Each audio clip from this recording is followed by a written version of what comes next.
Bonjour et bienvenue à un nouveau partage sur la vie chrétienne.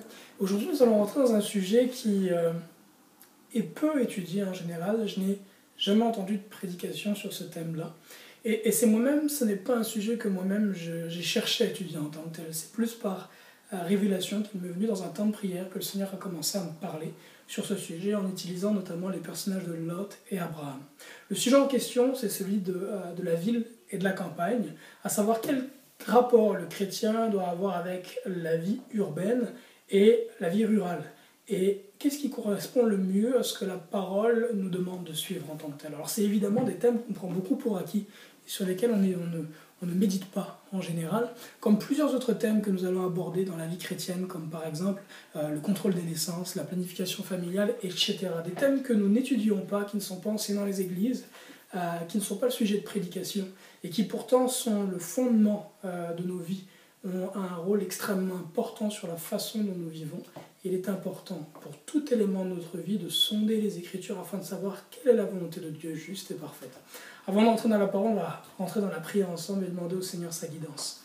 Père éternel, Dieu d'Abraham, d'Isaac, d'Israël, Seigneur Jésus, je te rends grâce de ce que tu nous permets d'être réunis ici pour ouvrir ta parole, Seigneur Dieu, et apprendre, éternel Seigneur, davantage de toi, éternel Seigneur. Notre désir, Seigneur Jésus, c'est de te plaire. Notre désir, éternel mon Dieu, c'est de marcher dans tes voies, de pratiquer la justice, Seigneur Dieu, d'aimer la miséricorde et de marcher avec humilité devant toi, Père. Et nous te demandons ton aide afin que nous puissions faire ces choses et que ton nom soit ainsi glorifié, éternel. Papa, alors que nous ouvrons ta parole, ouvre nos cœurs, Seigneur, dispose nos cœurs favorablement à recevoir, Seigneur, ta parole et à la mettre en pratique, éternel. Je te demande de me guider, éternel Seigneur, afin que quoi que j'enseigne et que je partage, Seigneur Dieu, cela ne vienne pas de moi, éternel, mais directement de toi, Seigneur Dieu. Vide-moi de moi-même et remplis-moi de toi, Seigneur Dieu, que ton esprit, Seigneur, que tu as mis en moi seul parle, éternel, et que toute oreille qui écoute soit disposée à recevoir. Avec action de grâce, Papa, nous te prions, au nom de Jésus. Amen. Good. Donc, aujourd'hui, le sujet sur lequel nous allons porter nos regards est celui de la vie citadine, la vie urbaine, et quel rapport nous devons avoir avec cette vie-là. Alors, j'ai pris des notes sur mon téléphone, et puis je vais vous lire ce que j'ai pris en note, dans le fond. Et ce partage. On va commencer en fait avec l'histoire de Lot et Abraham. L'histoire de Lot semble beaucoup faire écho à notre vie de chrétien d'aujourd'hui. Lot a choisi de vivre là où la vie semblait matériellement plus facile, là où il y avait la prospérité matérielle dans le fond, et de belles opportunités de réussir. L'endroit qu'il a choisi est Sodome. Il avait choisi de s'établir à Sodome, une ville, un endroit prospère, un endroit populeux, mais surtout un lieu de débauche. Dans le livre de Genèse, on peut lire Genèse chapitre 13, versets 10 à 13. Tac à tac. Lot leva les yeux et vit tout le district du Jourdain qui était entièrement irrigué. Avant que le Seigneur anéantisse Sodome et Gomorrhe, c'était comme le jardin du Seigneur, comme l'Égypte jusque vers Tsoar. Lot choisit donc pour lui tout le district du Jourdain et partit vers l'est. C'est ainsi qu'ils se séparèrent l'un de l'autre. Abraham s'installa en Canaan. Lot s'installa dans les villes du district et déplaça ses tentes jusqu'à Sodome. Les gens de Sodome étaient très mauvais et pécheurs envers le Seigneur. Donc, la parole nous dit que lorsque Abraham et Lot se sont retrouvés à l'endroit de leur séparation, Lot a choisi d'aller vivre dans les villes du district de la plaine du Jourdain, donc dans les villes de Sodome et de Gomorrhe. C'est là qu'il s'est installé en tant que tel pour vivre. Et la raison pour laquelle il s'est installé, c'est parce que lorsqu'il a regardé l'endroit, il a vu que c'était comme un jardin du Seigneur, il a vu que c'était un lieu qui était entièrement irrigué, donc qui était prospère pour la croissance de son bétail, prospère pour l'agriculture et toute autre chose qui est nécessaire au bien-être de sa famille dans le fond. Le choix premier de Lot était motivé par un bon sentiment, offrir un environnement de vie propice à l'épanouissement de sa famille. Les richesses l'ont rendu aveugle dans son choix qu'il regretta plus tard, tourmentant chaque jour son âme à cause des abominations qui avaient lieu en ville, dans cette ville de Sodome. Et on peut lire ceci dans 2 Pierre, si on va aller dans 2 Pierre, donc l'épître de Pierre numéro 2, chapitre 2 et verset 7. 2 Pierre, chapitre 2, verset 7. Tac, tac. 2 Pierre 2, 7 nous dit ceci. Car ce juste, parlant de Lot, qui habitait au milieu d'eux, tourmentait chaque jour son âme de juste à cause du mal qu'il voyait et entendait. Donc dans ce passage, Pierre parle de Lot, il dit Lot le juste profondément affligé par la conduite débauchée de ces criminels, car ce juste qui habitait au milieu d'eux tourmentait chaque jour tourmentait jour après jour son âme de juste à cause du mal qu'il voyait et entendait. Donc dans ce passage, il parle de Lot et de la vie que Lot avait à Sodome et Gomorrhe, et dit comment Lot en fait tourmentait son âme, parce qu'il était juste. Lot était un homme juste. On a souvent tendance à le percevoir comme quelqu'un qui était éloigné de Dieu, mais non, la Bible l'appelle juste, la parole de Dieu l'appelle juste, on fait donc un homme de foi comme Abraham. Et cet homme de foi s'est retrouvé donc dans cette ville dans laquelle les œuvres criminelles qui étaient pratiquées en fait le mettaient dans une situation de malaise. La Bible dit qu'il tourmentait journellement son âme. Enfin au final, lui qui voulait la croissance matérielle a tout perdu dans la préfiguration de la fin des temps que fut la destruction de Sodome et Gomorrhe. En fait, la seule chose qu'il n'a pas perdue, c'est sa vie. En dehors de cela, il a tout perdu. La Bible nous dit dans Genèse 19, verset 30, qu'il s'est installé après la destruction de Sodome et Gomorrhe dans une grotte. Donc il a perdu toutes ses possessions, ses troupeaux, son bétail, les bergers qu'il avait, et la grande majorité de ses enfants. Tout ce qu'il avait a été décimé, a été détruit dans la destruction de Sodome et Gomorrhe. La seule chose qui lui est restée, en fait, ce sont ses 2 filles et sa propre vie. Et même ces 2 filles, on peut considérer dans un certain sens qu'il les a perdues. Parce que si l'Écriture rend témoignage que Lot était juste, la même parole nous rend le témoignage que ses filles étaient impies. Et en fait, dans cet endroit lugubre et isolé, dans cette grotte, ces 2 filles qui se trouvaient loin de tout mari potentiel ont choisi de violer leur père afin d'être enceintes de lui. Lot avait beau être juste, son choix de vie dans un lieu prospère au détriment d'un lieu saint a entraîné la perte de ses enfants.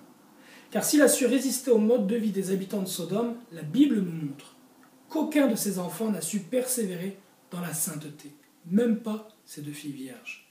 Leur choix de commettre l'inceste témoigne de combien elles étaient imbibées de la culture de Sodome, la ville où elles avaient grandi. Donc le choix de Lot, motivé par le désir d'avoir pour sa famille un lieu de vie qui lui permette d'avoir une prospérité, de pourvoir aux besoins de ses enfants et de son épouse, un choix qui a été fait au détriment du choix premier de la sainteté du lieu de vie du chrétien, de la sainteté du lieu de vie de l'homme de foi, était un choix qui a entraîné la perte de toute sa famille et de toute sa descendance après lui. Parce que la descendance de Lot, qui sont les Ammonites d'un côté et les Moabites de l'autre, sont 2 nations qui, dans la parole, sont vues comme étant des nations qui sont pécheresses, dans le fond. Et la parole disait même que c'était des nations qui n'avaient pas le droit d'entrer dans l'assemblée des saints. Abraham a choisi un lieu plus reculé, certes, mais un endroit propre à la sainteté. Et il a reçu en échange de ce choix pieux la croissance de sa relation avec Dieu, mais aussi ce qu'il n'avait pas directement recherché, à savoir la croissance de ses biens. Aujourd'hui, qu'en est-il des enfants d'Abraham, nous qui avons la foi? Nous aussi, nous avons bien souvent quitté nos patries à la recherche de mieux, pour nous et nos familles, mais malheureusement, nous ne suivons pas notre père, mais plutôt son neveu. Établissant nos demeures dans les villes souillées par tant de péchés, afin d'avoir confort et prospérité. Assurément, il en sera de même de toutes ces villes dans le temps de la fin qu'il en a été de Sodome, l'Écriture l'atteste. Tout d'abord, le péché des hommes ira grandissant, contaminant même les frères en Christ. Enfin, pour ceux qui ont résisté aux tentations, viendra l'impossibilité de vendre et acheter sans recevoir la marque de la bête. Or, les citadins, chrétiens ou non, dépendent entièrement du commerce pour leur subsistance. Et ils n'ont pas l'alternative de pouvoir se replier sur leur potager ou leur bétail, à la différence des gens de la campagne. Quelle détresse ce sera alors pour les frères qui vivent dans les villes. Les villes ont toujours été des lieux de souffrance intense lorsque la folie des hommes grandit et que la colère de Dieu tombe. Non seulement les villes païennes, on peut penser par exemple à Sodome, à Gomorrhe, à Babylone, à Tyr, à Ramsès, à Rome ou à Ninive. Toutes ces villes qui sont citées dans la parole, ces grandes villes païennes, sont des villes qui ont été à un moment ou à un autre détruites par Dieu, ce sont des villes qui ont vécu à un moment ou à un autre une grande intensité de détresse due à la colère de Dieu qui tombait sur elles. Mais on peut aussi penser à la ville sainte parmi toutes les villes, entre guillemets, à savoir Jérusalem, même si la parole dans le livre d'Apocalypse la compare à l'Égypte. Jérusalem elle-même a été l'une des villes, et l'est encore aujourd'hui, qui vit les plus grandes détresses et qui a vécu les plus grands moments de détresse. En Luc 21, verset 22, il est écrit ceci: « Alors que ceux qui seront dans la Judée s'enfuient dans les montagnes, que ceux qui seront dans la ville en sortent, et que ceux qui seront dans les campagnes n'entrent pas dans la ville. » Le Seigneur Jésus-Christ est en train de parler du temps de la fin, il parle précisément par rapport à la ville de Jérusalem. Je crois que c'est une une remarque et une recommandation qu'on peut élargir de façon générale à toutes les grandes villes de ce monde. Parce que si la ville sainte, la ville de Jérusalem, tombe sous la colère de Dieu, si la ville où est le peuple de Dieu tombe sous la colère de Dieu, alors qu'en sera-t-il des villes où le nom de Dieu ne réside pas? C'est ce que dit Pierre dans un de ses passages. Je n'avais pas prévu de lire ceci, mais il lit dans un de ses passages.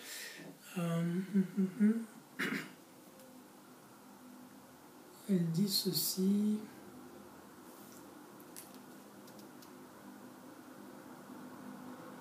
J'aimerais trouver le passage en fait où il explique que si c'est par la maison de Dieu que commence le jugement, qu'en sera-t-il de ceux qui ne sont même pas dans la maison du Seigneur?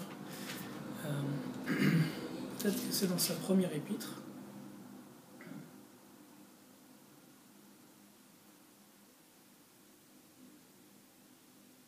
Ah, il est écrit ceci dans 1 Pierre, chapitre 4, au verset 17. « Car c'est le moment où le jugement commence par la maison de Dieu. Or, si c'est par nous qu'il débute, quelle sera la fin de ceux qui refusent d'obéir à la bonne nouvelle de Dieu? Et si le juste n'est sauvé que difficilement, que deviendra celui qui est impie et pécheur ?» Et je pense qu'on peut appliquer ce passage-là à la recommandation du Seigneur Jésus-Christ. On peut dire que si la ville de Jérusalem, la ville sur laquelle les yeux du Seigneur sont tournés jour et nuit et où son nom réside, est destinée à recevoir une telle colère, et a déjà reçu dans le passé une telle colère, alors qu'en sera-t-il des villes où le nom de Dieu ne réside pas? Qu'en sera-t-il des villes qui sont pécheresses, des villes qui sont païennes? Certainement, elles recevront encore bien plus de tous les tourments qui doivent arriver dans le temps de la fin.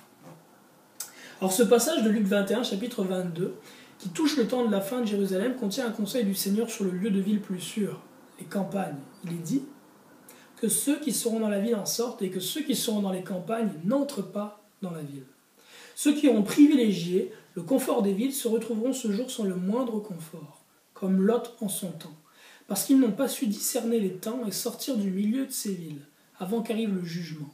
Aussi ils partiront, mais dans une grande détresse. C'est pourquoi le Seigneur dit « Malheur aux femmes qui seront enceintes ou qui allaiteront en ces jours-là, car la détresse sera grande sur la terre. » Luc 21, verset 23.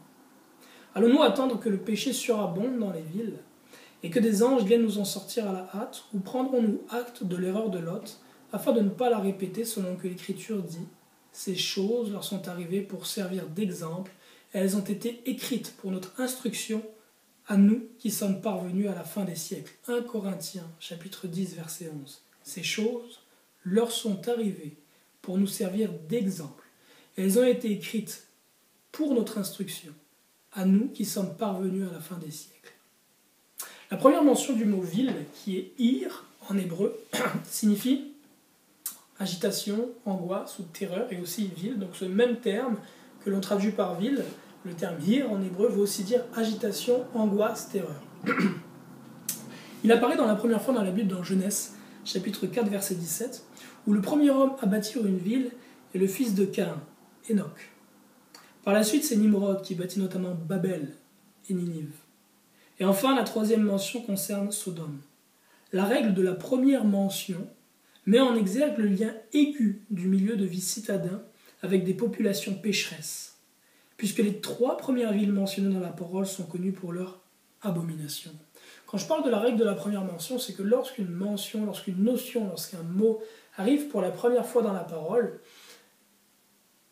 la définition et le contexte dans lequel ce nom ou ce mot arrive nous donne une idée assez large de la visée et de la portée spirituelle de cette notion ou de ce mot ou de cette chose dans le fond.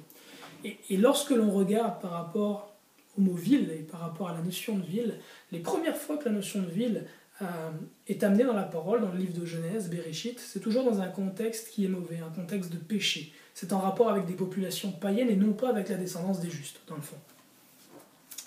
En opposition, Abraham a quitté les villes, Ur, puis Charan, et lui et ses descendants ne vivent pas dans les villes, mais plutôt dans les campagnes. Ils vont aux portes des villes pour faire commerce avec les citadins, ou sortir de ces villes leurs femmes. On peut penser par exemple à Sarah, qu'Abraham a sorti de la ville d'Abimélec, à Guérar, et puis qu'il a sorti aussi de la ville où Pharaon vivait, lorsque Pharaon a fait captive Sarah. On peut penser à Rebecca, qui a été sortie de la ville de Nachor, à Rachel et Léa qui ont aussi été sorties de la ville de Nachor par Jacob. On peut penser à Dina qui a été sortie de la ville de Sichem par ses frères. À la vue de ces situations répétitives, il semble que les femmes du peuple saint ont une propension plus grande que les hommes saints à aimer la ville. Puisque dans chacune de ces histoires, qui sont les premières mentions du terme ville dans la parole de Dieu, elles, les femmes saintes, se font sortir des villes par leur mari, ou par leur futur mari, ou encore par leurs frères.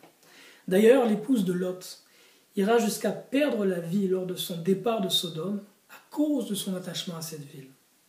Parce que même si les anges et Lot lui-même ont sorti cette femme de Sodome et Gomorrhe, même si les anges eux-mêmes ont sorti l'épouse de Lot de Sodome et Gomorrhe, son cœur, lui, était encore attaché à la vie citadine, à la vie mondaine.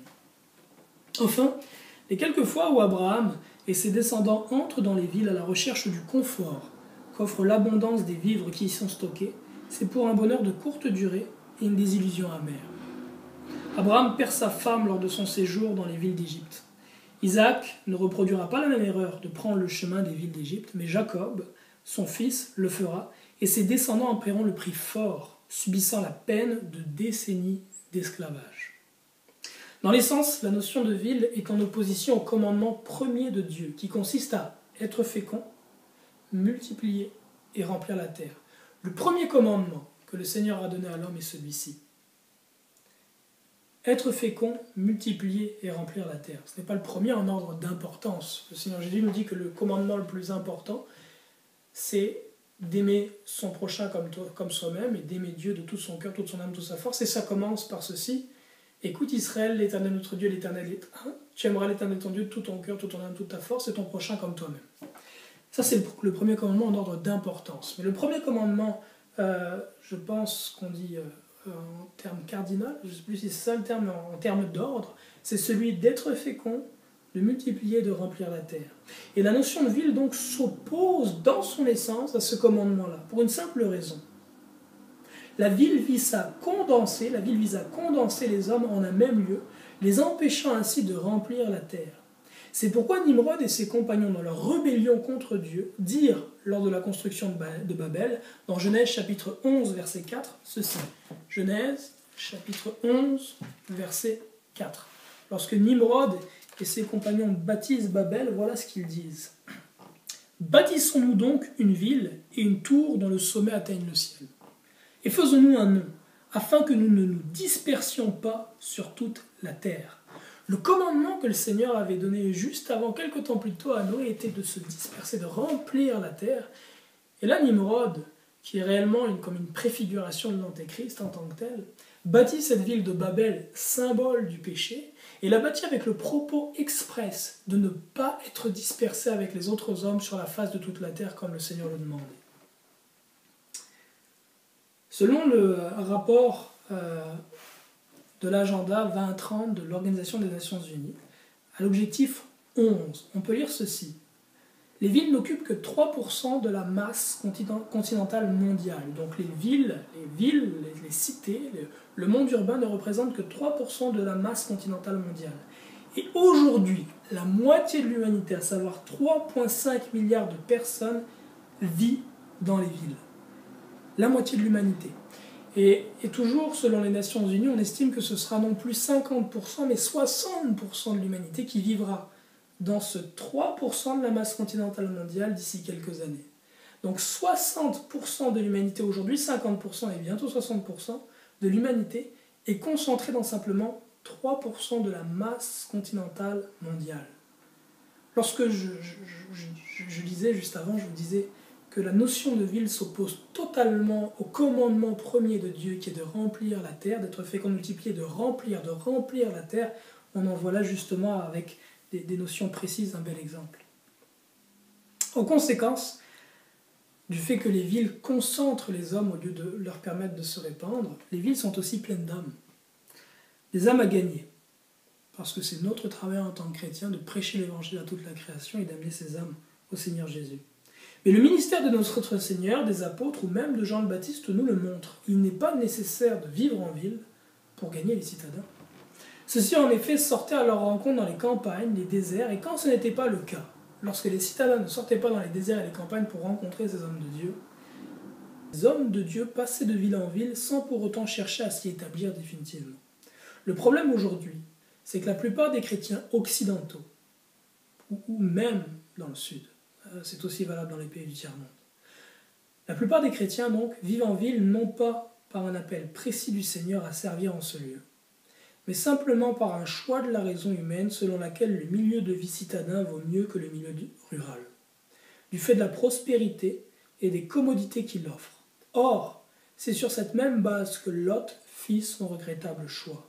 Et c'est aussi sur la base de ce même raisonnement qu'est né l'exode rural et le mouvement d'urbanisation du monde au XVIIIe siècle, allant s'intensifiant depuis au fur et à mesure que s'approche la fin. Donc depuis 300 ans, l'urbanisation et l'exode rural va en s'intensifiant de façon exponentielle au fur et à mesure que nous nous rapprochons du temps de la fin.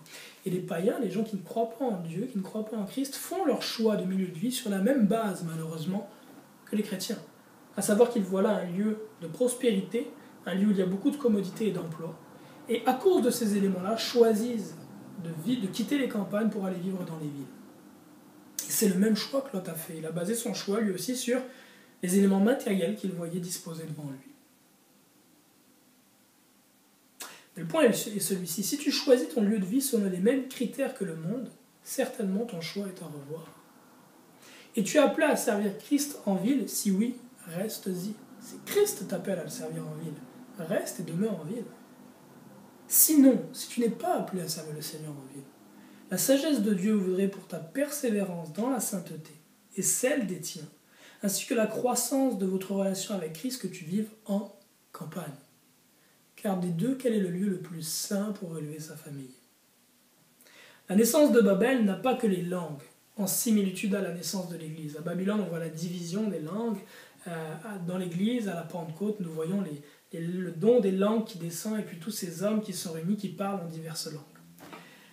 Mais il n'y a pas que ça qui est similaire entre Babel et la naissance de l'Église. Il y a autre chose, la désobéissance. Ceux de Babel, consciemment, ne voulaient pas se répandre sur la surface de la terre comme Dieu le demandait.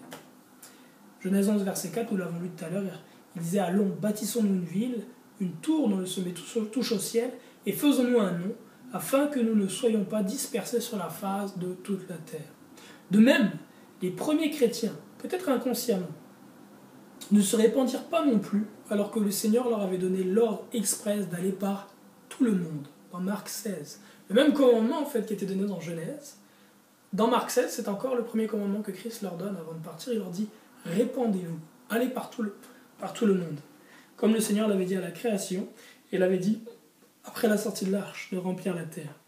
Et il faut croire qu'à cette époque, comme aujourd'hui encore, le confort de vivre en ville, dans une communauté chrétienne bien établie et de grande taille, a tendance à enlever à l'âme chrétienne son zèle missionnaire. C'est ainsi que Dieu intervint à Jérusalem comme il l'avait fait à Babel 2000 ans plus tôt, afin de disperser le peuple pour qu'il obéisse et remplisse la terre de sa gloire. Et 2000 ans après la persécution que subit la grande église chrétienne de Jérusalem, causant la dispersion des frères, les chrétiens aujourd'hui continuent à privilégier la vie citadine et une croissance qui ne se répand pas, mais plutôt se concentre en un lieu sous la forme de méga-church, ces grandes églises que nous voyons de plus en plus aujourd'hui. Des églises de 500, des églises de 700, de 1000, de 1500, 2000, 3000, 4000, 10 000 personnes, et même plus. Aux États-Unis, nous avons certaines églises de 50 000 personnes. Les chrétiens, plutôt que de se répandre, font exactement comme Nimrod en son temps, choisissent de rester dans le même lieu, s'entasser les uns sur les autres, de se condenser et de vivre ensemble à une même place plutôt que de se répandre pour annoncer la bonne nouvelle un peu partout et dispatcher la gloire du Seigneur un peu partout. Allons-nous attendre que Dieu descende pour nous éparpiller, comme il l'a fait il y a 2000 ans avec l'église de Jérusalem en amenant la persécution? Ou allons-nous dire en concert avec Ésaïe, « Me voici, envoie-moi ». L'agitation, qui est le terme « ir » en hébreu, et qui signifie aussi angoisse, et les préoccupations de la vie citadine empêchent beaucoup d'entendre de Dieu. Détourne les regards de la création de Dieu qui témoigne du Créateur, pour les tourner vers les créations des hommes qui témoignent des hommes. Parce que lorsque nous sommes en ville, et je suis par exemple ici en ville, lorsque je regarde par ma fenêtre, ce que je vois ce sont des bâtiments qui ont été créés par les hommes. Ce que je vois, c'est la création des hommes. Et la création des hommes témoigne de l'homme. Mais lorsque je suis en campagne, ce que je vois, c'est la nature. Et la nature est la création de Dieu. Et la création de Dieu témoigne de son créateur, à savoir de Dieu. C'est ce que Paul nous dit dans le livre de Romains. On peut peut-être aller lire ensemble. Lorsqu'on va dans Romains, je pense dans Romains chapitre 1, Romains qui est juste après le livre des Actes, on peut lire ceci. Romains chapitre 1. La colère de Dieu en effet se révèle depuis le ciel contre toute l'impiété et l'injustice des gens qui tiennent la vérité captive dans l'injustice. Car ce qu'on peut connaître de Dieu est manifeste pour eux. C'est Dieu qui, pour eux, l'a rendu manifeste. En effet, ce qui, chez lui, est invisible, sa puissance éternelle et sa divinité, se voit fort bien depuis la création du monde quand l'intelligence le discerne par ses ouvrages. Donc Paul ici nous dit que nous pouvons discerner les qualités de Dieu à travers sa création. Et de la même façon, nous discernons les qualités de l'homme à travers sa création. Mais le fait de vivre dans un milieu qui témoigne plus de l'homme qu'il ne témoigne de Dieu amène à contempler davantage la création de l'homme et donc l'homme que la création de Dieu. Et la parole de Dieu, la Bible, nous dit que ce que l'on contemple finit par devenir ce que nous sommes. Paul aussi nous le dit. Il y a un dicton qui dit, en anglais, « You become what you behold ». Tu deviens ce que tu contemples. Mais la parole de Dieu aussi nous le dit. Lorsqu'on va dans 2 Corinthiens 3, verset 18, 2 Corinthiens, après le livre de Romains, donc, 2 Corinthiens 3, 2 Corinthiens 3, verset 18. Paul dit ceci. Nous tous, qui le visage dévoilé, contemplant comme dans un miroir la gloire du Seigneur, nous sommes transfigurés en cette image de gloire en gloire. Donc, à mesure que nous regardons le Seigneur, nous sommes transformés à l'image du Seigneur. Et de la même façon, lorsque l'on contemple les ténèbres, lorsque l'on contemple la création de l'homme, nous sommes transformés au fur et à mesure à l'image de l'homme. Et le fait donc de vivre dans ce milieu qui témoigne plus de l'homme qu'il ne témoigne de Dieu, tue peu à peu la foi chrétienne de génération en génération.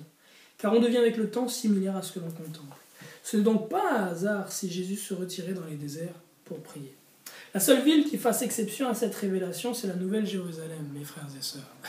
C'est la seule ville qui fasse exception à cette révélation-là. La Nouvelle Jérusalem est la seule ville dont la parole témoigne, dont la parole parle et qui ne témoigne pas des hommes, mais qui témoigne de Dieu. Une autre conséquence de la vie en ville, c'est la désobéissance à la première partie du premier commandement que Dieu a donné aux hommes, dont nous parlions tantôt, à savoir être fécond et multiplier. Si les enfants représentent un avantage sérieux en campagne, à cause de la main-d'œuvre qu'ils apportent pour travailler au champ, à la ferme, etc., ils sont devenus pour les victimes de l'exode rural un fardeau à alléger le plus possible. Des petits logements, une vie chère et des parents qui tous deux travaillent en dehors du foyer sont autant d'éléments qui ont préparé la voie à une culture abominable, la culture du contrôle des naissances, de la planification familiale et tout ce qu'elle entraîne, fornication, adultère, pornographie, avortement, etc. Et ça, c'est un sujet dans lequel je ne rentrerai pas dans le détail aujourd'hui, mais très bientôt. Le Seigneur m'a beaucoup parlé dernièrement par rapport à la planification familiale, par rapport au contrôle des naissances et ce que sa parole enseigne sur le sujet. Et on aura l'occasion de rentrer là-dedans dans le détail ensemble et de voir quel est l'enseignement de Dieu là-dessus. L'urbanisation exponentielle des dernières décennies, la désertion des campagnes et l'explosion démographique des milieux urbains accompagnent la suite d'événements qui mèneront au royaume de la bête et à la fin. Le monde de Satan est depuis le début, depuis Babel, un monde urbain. Car l'homme, la chair, est en grande quantité dans le milieu urbain, et là où il y a beaucoup de chair, il y a beaucoup de péché.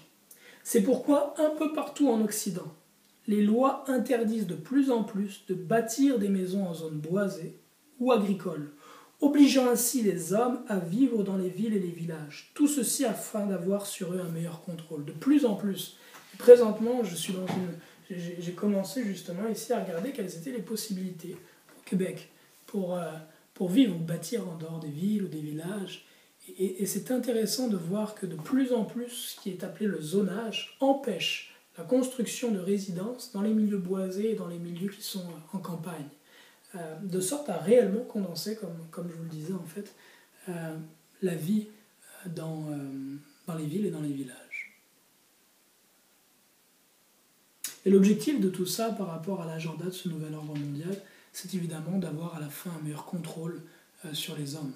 S'il est possible de condenser les hommes dans les villes et les villages, le contrôle que cet ordre mondial qui est en train de se mettre sur place, le contrôle de cet ordre mondial sur les populations humaines sera beaucoup plus grand, de 1. Et de 2, on le disait tout à l'heure, la vie en ville et la vie en village est une vie qui est propice à la croissance du péché, à la déchéance des âmes. Et c'est ce que vise le diable au travers de tout cela.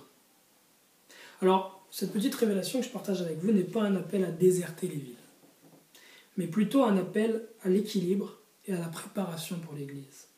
Équilibre, parce que lorsque nous justifions notre vie en ville par le fait qu'elle regorge de pécheurs, d'âmes à sauver donc, et que nous laissons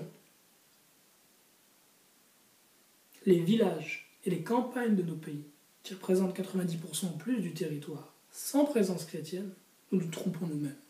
Lorsque nous disons « je suis en ville parce qu'il y a des âmes à sauver en ville », mais que de l'autre côté, 90% du territoire n'a aucune présence chrétienne, nous nous remontons réellement à nous-mêmes. Ça, c'est le premier point. Le deuxième point, qui est par rapport à la préparation, c'est que le Seigneur nous a averti que les temps de la fin sont difficiles, particulièrement pour ceux qui vivront dans les villes. Et si cette révélation nous invite à prier, elle doit aussi nous inviter à agir. Il ne s'agit pas de bâtir des bunkers et d'y entasser des conserves, mais simplement de développer un mode de vie moins dépendant des hommes et plus dépendant de Dieu et de la nature qu'il a créée. Pensez-y un petit peu. Plusieurs fois par le passé, des catastrophes sont arrivées. Et le Seigneur a averti son peuple. On peut remonter aussi loin que Noé. Lorsque le déluge était pour arriver sur la terre, le Seigneur n'a pas dit simplement à Noé, écoute, il y a un déluge qui s'en vient, prie. Oui, Noé a prié, mais le Seigneur a dit à Noé, bâtis une arche. Bâtis une arche afin d'échapper au déluge qui s'en vient. Et Noé a obéi, il a bâti une arche. On peut penser un peu plus tard à l'Égypte. On peut penser à la famine qui est arrivée sur la Mésopotamie et sur l'Égypte. Dieu a parlé à Pharaon, Joseph a donné la signification du songe à Pharaon. Il n'a pas dit à Pharaon, prie et tout ira bien. Mais il a dit à Pharaon, voilà ce qu'il faut faire. Et ils se sont préparés par rapport à la venue de cette famine-là. Ils ont mis de côté de la nourriture et des vivres parce qu'une famine s'en venait. Ce n'était pas un geste d'impiété, la parole nous montre que c'est la conséquence directe de la piété que de se préparer par rapport aux calamités que le Seigneur révèle à son peuple qui doivent venir sur ce monde. Et de la même façon, la parole est claire par rapport au temps de la fin, et nous sommes, mes frères et sœurs, dans le temps de la fin. Pas parce qu'il y a des tremblements de terre, des pestilences, pas parce qu'il y a des guerres, ces choses-là ont toujours eu lieu, mais parce que s'accomplissent présentement depuis les dernières années des prophéties précises par rapport au temps du retour de Christ. Je veux parler par exemple du rétablissement de la nation d'Israël et du retour du peuple juif en terre d'Israël. Ça, c'est une première chose. Un autre élément dans le livre de Daniel, il est parlé qu'à la fin des temps, un élément particulier va se produire, qui est l'accroissement de la connaissance, que la connaissance explosera dans le temps de la fin. Frères et sœurs, dans les 50 dernières années, la connaissance, le matériel de connaissance disponible a été multiplié. Je regardais dernièrement une présentation, je n'ai pas le nombre précis de la multiplication, mais on parle de trillions de fois. Nous avons des trillions de fois plus de connaissances disponibles présentement sur Terre qu'il y a simplement 100 ans. C'est quelque chose d'absolument énorme. Et cette connaissance-là augmente à chaque jour avec Internet et toutes ces choses de manière exponentielle. Et la Bible avait prédit ceci, que ce serait une caractéristique précise du temps de la fin. Les guerres, les bruits de guerre, les famines ne sont pas des caractéristiques précises du temps de la fin. Elles ont toujours été là, elles vont en augmentant. Mais les caractéristiques précises du temps de la fin, c'est l'augmentation de la connaissance, par exemple. Ou le retour d'Israël en terre, le retour du peuple juif en terre d'Israël. Toutes ces choses témoignent que nous nous approchons du retour de Christ et des temps de calamité, de détresse qui précéderont ce retour-là. Nous devons prier, nous devons nous préparer premièrement spirituellement à la rencontre du Seigneur, préparer les âmes qui sont autour de nous. Il est aussi important, mes frères et sœurs, de réaliser que nous devons aussi nous préparer par rapport au lieu dans lequel nous vivons. Et si nous sommes appelés à servir le Seigneur Jésus-Christ en ville, restons en ville. Mais si le Seigneur ne t'appelle pas à servir en ville, va vivre à la campagne. Choisis un lieu de vie qui soit propice, non pas matériellement, mais avant tout spirituellement, pour ton épanouissement et celui de ta famille. Il y avait un autre élément que je voulais apporter, et c'est celui de l'enlèvement. il y a une doctrine qui est enseignée, une doctrine dans laquelle je ne crois pas, parce que je ne la vois pas dans les Écritures, qui est celle de l'enlèvement secret, ou de l'enlèvement avant la tribulation, avant qu'arrive sur terre la tribulation, que l'Église serait enlevée avant la persécution. On rentrera dans le détail de cette étude une autre fois, mais s'il y a une doctrine justement qui est pernicieuse, c'est bien celle-ci. Parce qu'elle invite les chrétiens à ne pas se préparer pour le temps de la fin qui arrive. À ne pas se préparer spirituellement, à devoir passer à travers la persécution et les tortures et toutes ces choses, premièrement. Mais deuxièmement, à ne pas aussi se préparer en quittant le milieu dans lequel ils sont et en allant dans un milieu de vie qui soit plus propice à leur permettre de vivre une vie paisible dans la foi dans le Seigneur. Je crois personnellement, au vu de l'Écriture, que l'Église sera enlevée après le commencement des calamités. La parole de Dieu le dit que nous serons persécutés, que nous serons emmenés dans... Lorsque le Seigneur Jésus parlait aux apôtres, il leur expliquait comme ils seraient traînés de synagogue en synagogue, rejetés de tous à cause de son nom. Et depuis le début de l'ère chrétienne, les chrétiens ont toujours été persécutés, le sont encore aujourd'hui, décapités à cause du témoignage de Christ en Somalie et dans bien d'autres endroits encore. L'Église passera non pas à travers la colère de Dieu, mais passera à travers la persécution que le diable déchaînera sur cette terre. Elle sera enlevée avant la colère de Dieu, c'est ce que montre la parole dans Apocalypse au chapitre 15, avant que les coupes de la colère de Dieu soient déversées, le Fils de l'homme moissonne la terre. Mais avant que la moisson soit faite, le diable a déjà commencé la persécution. La marque de la bête a déjà été imposée, toutes ces choses. Et nous serons là, mes frères et sœurs, pour le voir. C'est ma foi et nous étudierons ce thème-là un peu plus tard. Voilà. Alors je sais que le passage que je fais aujourd'hui va être reçu par beaucoup, comment dire, avec beaucoup de surprises, mettons. C'est pas le genre d'enseignement qu'on entend aujourd'hui. Mais je l'ai reçu comme par révélation dans un temps de prière. Et je crois que dans le temps dans lequel nous vivons, l'époque à laquelle nous sommes, il est important de le prendre en considération.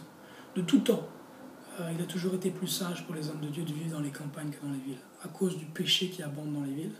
Mais je crois que c'est une réalité qui est encore plus présente dans le temps particulier que nous vivons, où le péché croît de façon exponentielle et où le milieu de vie citadin devient aussi débauché qu'il était du temps de Sodome et Gomorrhe. Frères et sœurs, protégeons nos enfants, protégeons nos familles des abominations qui se font dans ce milieu de vie. Parce que si moi, je suis capable d'y résister, je n'ai pas dit que mes enfants soient capables, eux, de résister aux abominations qui se font en ville. De même que pour Lot. Lot a été capable de garder, de préserver sa foi avec le Seigneur, mais aucun de ses enfants ne l'a été. Sur ce, je vous bénis dans le nom du Seigneur Jésus-Christ, et ma prière sincère, c'est que chacun prenne le temps de méditer ce sujet-là en ouvrant la parole.